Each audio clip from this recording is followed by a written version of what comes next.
Good morning students, I welcome you all to the online classes of SGOI. We were doing chapter ratio and proportion and we have also completed exercise 7a. Today we will be starting exercise 7b which is based upon the proportions. What is proportion? Proportion can be said as the statement of equality of two ratios.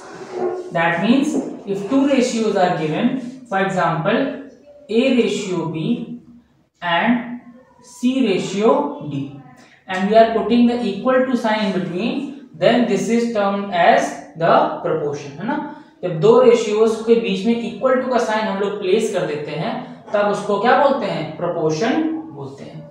अब next जो condition है proportion की वो क्या है कि ऐसे case में product of mean values is equal to क्या होता है? प्रोडक्ट ऑफ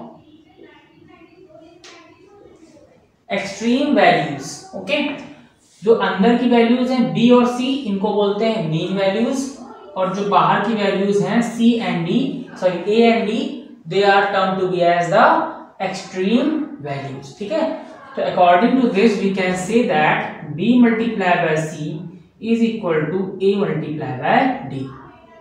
ये this is called the proportionality of the two ratios. ठीक है, चलिए।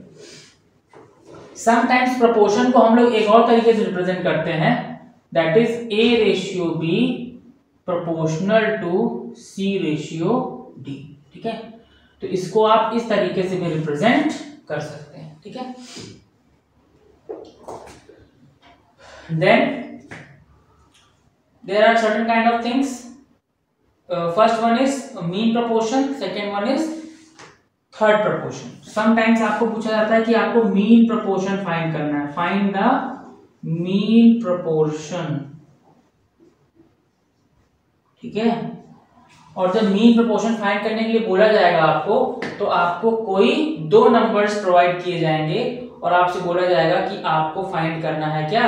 Mean proportion between the two numbers. ठीक है, जब मीन प्रोपोर्शन फाइंड करना होता है तो सपोज आपको नंबर दिए गए ए एंड सी। ठीक है, दो नंबर दिए गए ए एंड सी और इनके बीच का मीन प्रोपोर्शन फाइंड करना है। सपोज मैंने माना कि मीन प्रोपोर्शन कितना है? B. Let mean proportion is equal to B. तो इसको लिखो कैसे आप? A ratio mean proportion B और फिर से B प्रोपोर्शनल टू C। ठीक है, तो प्रोडक्ट ऑफ मीन किसके इक्वल होगा? B into B is equal to product of extreme किसके इक्वल होगा? A into C।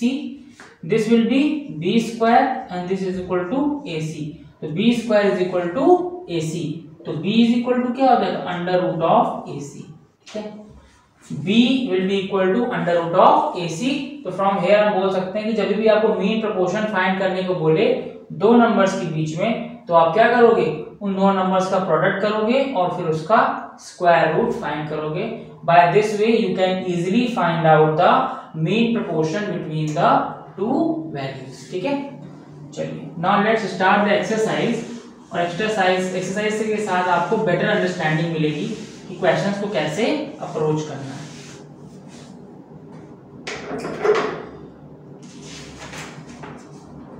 Exercise 7b।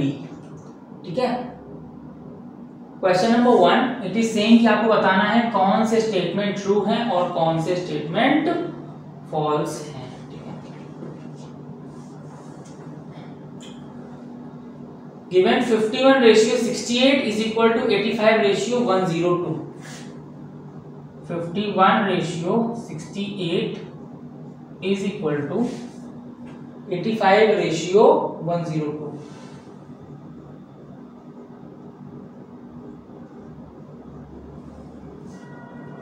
ठीक है, बोला जा रहा है कि आपको चेक करना है कि ये प्रोपोर्शनल है कि नहीं या ट्रू है कि नहीं।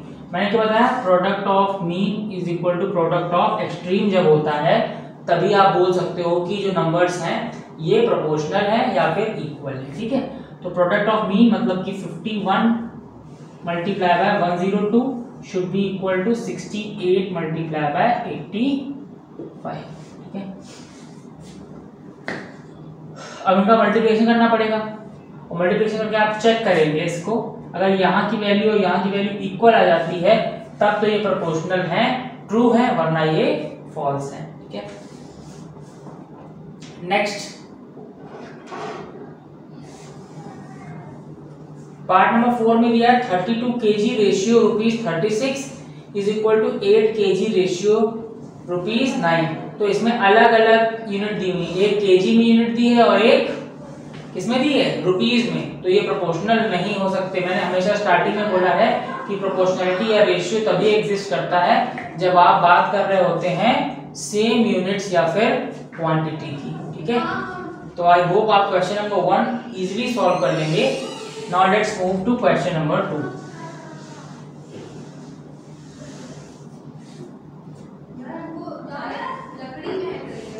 क्वेश्चन नंबर 2 में भी आपको क्या करना है, प्रोपोर्शनैलिटी चेक करनी है। ठीक है, तो ये तो बहुत ही इजी है। फर्स्ट पार्ट गिवन है 30 40 45 60।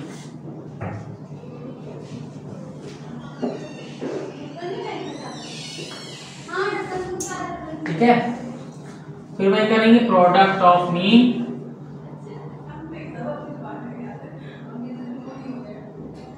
Should be equal to product of extreme.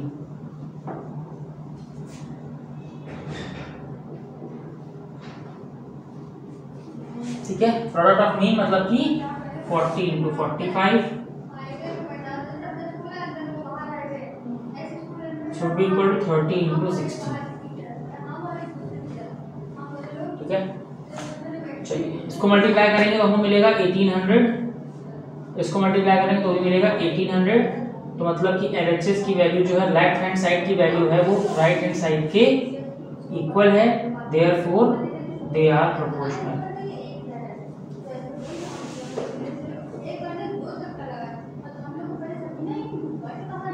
ठीक है, अगर ये दोनों वैल्यू सेम ना आती तो हो जाते दे आर नॉट प्रोपोर्शनल। ठीक है, I will be solving one more part for you और बाकी फिर आप अपने आप से ट्राई करेंगे। ठीक है, I am solving last part, that is 5th part.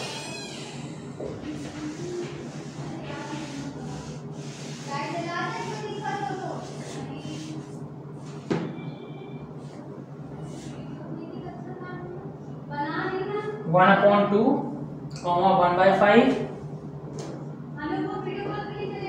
1/6 1/15। ठीक है, चाहो तो आप पहले इन सभी फ्रैक्शन वाले रेशियोज को चेंज करके बना सकते हो सिंप्लीफाइड नंबर्स। उसके लिए आपको प्रोसेस मैंने कल ही बताया था कि आपको इन सभी के एलसीएम से इनको मल्टीप्लाई करना पड़ेगा, लेकिन अगर नहीं भी चेंज करते तो भी कोई प्रॉब्लम नहीं है। फिर से आपको प्रोडक्ट ऑफ मीन और प्रोडक्ट ऑफ एक्सट्रीम को चेक करना होगा, अगर ये इक्वल हो जाते हैं तो सही है। ठीक है, चलिए प्रोडक्ट ऑफ मीन मैं शॉर्ट में लिख रहा हूँ, should be equal to product of extreme. Product of mean should be equal to product of extreme. Product of mean क्या होगा, 1/5 multiply by 1/6 1/15 multiply by 1/2। This will be 1/30, this will also be equal to 1/30। तो फिर से क्या है, LHS और RHS आपस में इक्वल हैं, तो आप स्टेटमेंट क्या लिखोगे, hence they are proportional। ये नंबर्स कैसे हैं, they are proportional। ठीक है, चलिए तो क्वेश्चन नंबर 2 आपको क्लियर हो गया, how to approach the questions of question number 2। Now let's move to question number 3। अब क्वेश्चन नंबर 3 में पहले से ही बोल दिया गया है कि जो 4 नंबर गिवन है वो प्रोपोर्शनल ही है और आपको x की वैल्यू को फाइंड करना है। I will be solving 2 parts of this also और बाकी सारे पार्ट्स आप अपने आप से ट्राई करेंगे। ठीक है, रिमेंबर क्वेश्चन नंबर 1 2 और 3 का पीडीएफ आपको प्रोवाइड नहीं किया जाएगा। चलिए let's see question number 3 second part I am solving. Second part it is given 1.8 ratio x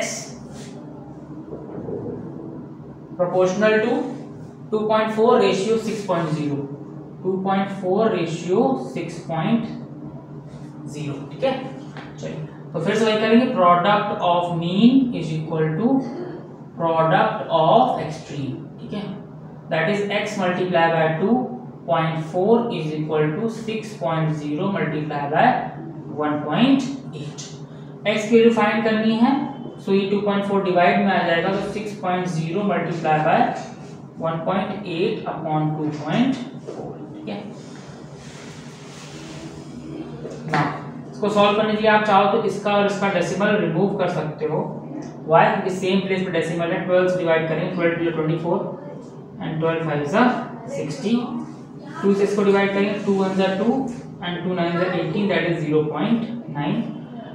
0.9 into 5 that will be 45, 4.5। तो x का वैल्यू कितना आ गया, x इज इक्वल टू 4.5। और इस तरीके से आप क्वेश्चन नंबर 2 को सॉल्व कर सकते हैं, ठीक है। एक पार्ट और बताऊंगा मैं आपको, that is part number 5। Part number 5 is saying 1/9 x 1/3, 1/9 ratio x proportional to 1/3 ratio 1/4, ठीक है। आपको x वैल्यू फाइंड करना है। इसमें फिर क्या करेंगे, product of mean should be equal to product of extreme, product of mean should be equal to product of extreme, that will give you x multiplied by 1/3 should be equal to 1/4 multiplied by 1/9, ठीक है। x into 1/3 should be equal to 1/36। तो x कितना हो जाएगा, 1/36 divide by 1/3। तो divide हो गया तो नीचे नंबर का रेसिप्रोकल कर देते हैं, तो this will give us x is equal to 1/36 multiplied by 3/1, 3 1 is 3 and 3 12 36, therefore x is equal to 1/12 and this will be the answer of part number 5, ठीक है। चलिए, now let's move further to question number 4।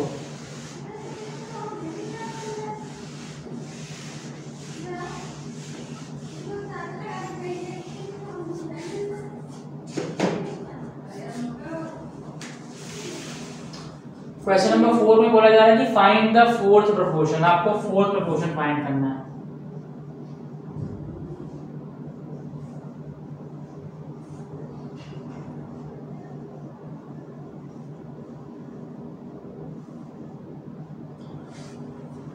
ठीक है, जब fourth proportion find करना होगा तो क्या करोगे आप, फोर्थ वाले टर्म को x लेट कर लेंगे। 3 टर्म्स तो गिवन ही होते हैं, इसमें मैं दो पार्ट सॉल्व करूंगा, पार्ट नंबर 3 और part number 6।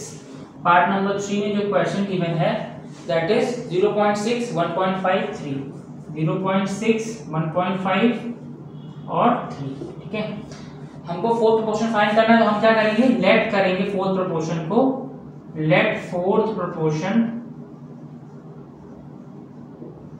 Is equal to x। हम फोर्थ प्रोपोर्शन को x लेट कर लेंगे, तो इसमें हो जाएगा 0.6, 1.5, 3, x।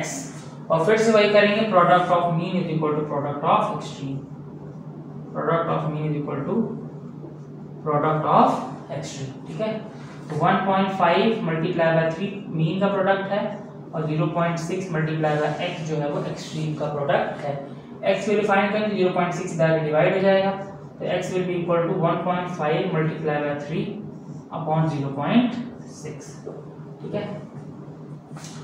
3 से डिवाइड करेंगे तो 3 1 is 3, 3 2 is 6, 0.2 आ जाएगा, ठीक है। तो डेसिमल से डेसिमल हटा सकते हैं, तो हो जाएगा ये 15/2, 15/2 को आप लिख सकते हो 7.5। तो x की वैल्यू कितनी आ जाएगी, 7.5 and this will be the answer for your third part of question number 4।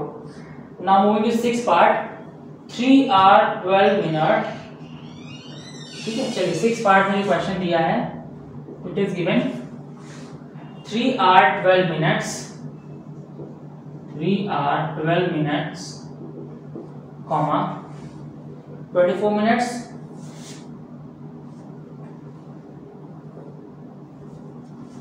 24 minutes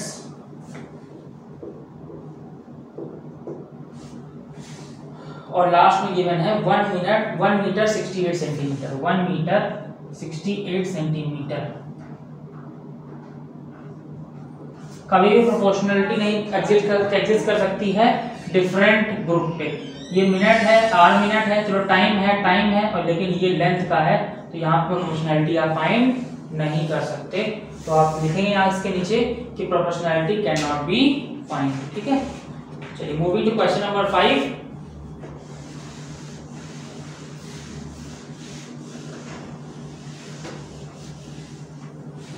question number 5 में बोला जा रहा है कि आपको मीन प्रोपोर्शन फाइंड करना है, और मीन प्रोपोर्शन का फॉर्मूला मैंने ऑलरेडी आपको बता रखा है। ठीक है, कि हमेशा मीन प्रोपोर्शन फाइंड करने के लिए क्या करोगे, रूट स्क्वायर रूट निकालो किसका, जो गिवन नंबर्स है। ठीक है, तो फर्स्ट में दिया है मीन प्रोपोर्शन फाइंड करना 81 और 121 का। 81 एंड 121 का मीन प्रोपोर्शन फाइंड करना है, तो आंसर होगा mean proportion is equal to under root of 81 into 121। ठीक है, इसका स्क्वायर निकालना है, इसका इन दोनों के फैक्टर्स करने पड़ेंगे आपको। तो 81 के अलग फैक्टर्स करो, 121 के अलग करो। 327, 3 9s, 3 3s एंड 3 1s। 121 के फैक्टर्स करेंगे आप तो कितना मिलेगा, 11 11s and 11 1s। Now right the factors of them. 3 into 3 into 3 into 3 into 11 into 11। ठीक है, स्क्वायर रूट के बाहर वैल्यूज लानी है तो पेयर बनाएंगे 2 2 के, 1 2, इसका एक पेयर और एक पेयर। हर एक पेयर से एक जो है नंबर बाहर आता है, इससे एक 3, इसका एक 3 और इंटू 11। 3 3 जा 9। ठीक है, 9 into 11 99। तो answer will be mean proportion of 81 and 121 will be equal to 99। ठीक है, similarly you can solve all the other parts of this exercise of this part, question number 5। ठीक है, so that's all today। I will be discussing more questions of this exercise 7b tomorrow। Thank you।